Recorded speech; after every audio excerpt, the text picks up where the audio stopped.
Bonjour Patrick Caron. Bonjour. Il est absolument étonnant de vous trouver, de trouver le CREFOM dans un salon de la gastronomie.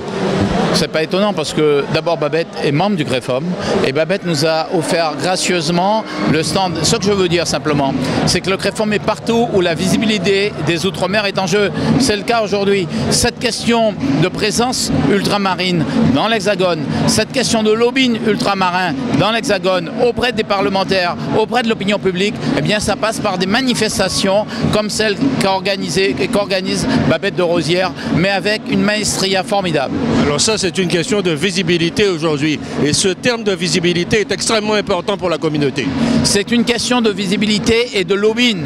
Parce qu'aujourd'hui, on se rend bien compte du désintérêt de nos compatriotes de métropole. C'est les parlementaires, c'est aussi les hauts fonctionnaires qui connaissent plus l'outre-mer, c'est aussi les Français en général pour les outre-mer. Cette manifestation leur donnera envie d'aller en outre-mer, d'aller visiter nos îles. Et c'est important. Mais cette manifestation peut les aider à prendre conscience qu'il y a d'autres Français.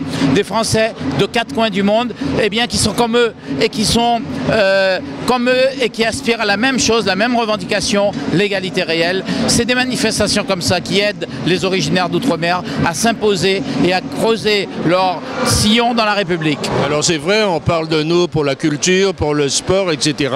Mais c'est la première fois qu'on met aussi en avant la gastronomie. Or la gastronomie, lorsqu'on visite un peuple, c'est la première porte que l'on ouvre.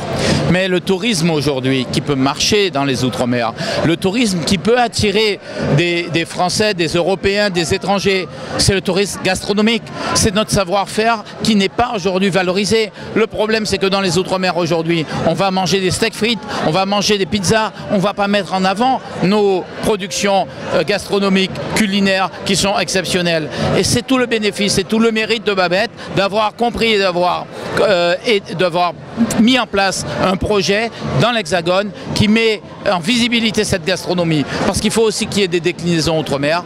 Babette a un projet pour aller dans les outre-mer, pour faire en sorte que les restaurants et les autres s'engagent sur une carte avec un minimum de plats culinaires, un minimum de plats ultramarins.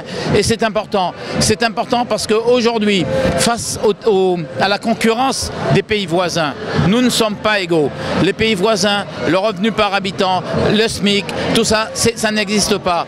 Ils n'ont pas de charges sociales comme les nôtres. Le coût de la main-d'œuvre, eh bien, c'est rien par rapport à nôtre. Nous devons faire valoir d'autres éléments, d'autres arguments. Eh bien, la gastronomie, c'est un des arguments. C'est peut-être même le plus important qui pourrait permettre à des Français, à des Européens d'aller visiter l'outre-mer et de se sentir à la fois chez eux, mais de découvrir des cuisines qui explosent les saveurs dans les bouches. Alors, vous avez noté que l'outre-mer est venu physiquement à Paris. Les gens de Guadeloupe, de Martinique, de Réunion, de Saint-Pierre-et-Miquelon se sont déplacés pour venir à cette manifestation. Ils y ont trouvé écho. Vous analysez ça comment, vous ? Parce qu'ils ont compris que sur des petites îles, les marchés sont trop réduits. Et pour faire valoriser, pour faire connaître les produits, ça se joue où? Ben, ça se joue dans des lieux comme ça, où vous avez un brassage, où vous avez des gens qui viennent, mais vous avez aussi des professionnels qui passent sur tous les stands et qui regardent, et peut-être qu'ils sont à la recherche d'opportunités de marché. Donc c'est important cette présence ici aujourd'hui, et c'est pour ça qu'il faut soutenir cette manifestation, comme nous l'avons fait, comme le CREFOM qui est partenaire de cette manifestation l'a fait. Il faut soutenir cette manifestation et faire en sorte qu'elle se pérennise au fur et à mesure des années. Visibilité, avez-vous dit au début, en marche vers l'égalité réelle, c'est ça aussi le maître mot, c'est ce qui est le plus important pour nous aujourd'hui.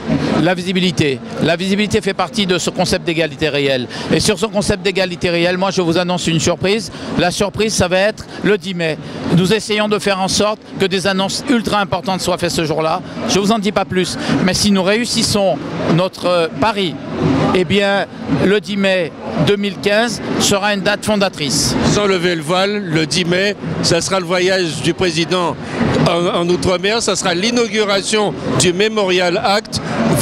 sans lever le voile, il y a des choses importantes qui vont se dire. Ce que nous souhaitons, c'est qu'à l'occasion de son discours au Memorial Act, il puisse prendre très clairement une position qui va faire et qui va constituer pour nous, eh bien, pour les Outre-mer, eh bien, une nouvelle étape dans cette revendication d'égalité réelle, peut-être la dernière étape qui nous reste aujourd'hui à conquérir. Justement encore, Patrick Carame, vous avez suivi cette polémique qu'il y a autour des déclarations de Mme Paul-Angevin ces derniers jours, des réponses que les uns et les autres font suite à la lettre de notre compatriote Joël Ursule.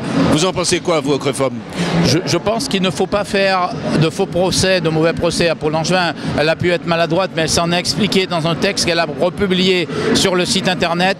Et vous savez qu'on n'est pas à l'abri de parfois de maladresse ou d'incompréhension quand ce qu'on peut dire peut être déformé, peut être découpé. Et ce que nous considérons, c'est que dans cette affaire, il ne peut pas y avoir de concurrence des mémoires. Il n'y a pas une mémoire supérieure aux autres. C'est d'ailleurs pour ça que nous avons signé avec le CRIF une convention. Dans cette convention, qu'est-ce qu'on dit? On dit que le CRIF défend la mémoire de l'esclavage et nous défendons la mémoire de la Shoah à égalité. Nous, on dit que le CRIF défend les victimes de la discrimination et du racisme et nous, les victimes de l'antisémitisme. Nous raisonnons étroitement, main dans la main. C'est important aujourd'hui qu'un responsable politique, quelque niveau qu'il soit, se rende compte que ces déclarations vont être écoutées. Le président de la République, quand il a tenu ses propos devant, pour parler d'Auschwitz, il l'a fait, mais peut-être en toute bonne foi. Il a simplement fait ce qu'il fait par ailleurs. Quand il va le 10 mai parler de l'esclavage, eh bien il tient les mêmes types de propos. Et quand il va parler aux Arméniens, il fait la même chose. Il parle du génocide arménien comme le plus grand, etc. Ce qu'il faut aujourd'hui, c'est que les responsables politiques sachent que leurs propos peuvent être écoutés par d'autres communautés. Ils s'adressent à une communauté, ça peut être écouté par d'autres communautés. Et qu'il faut qu'ils maintiennent une égalité de traitement.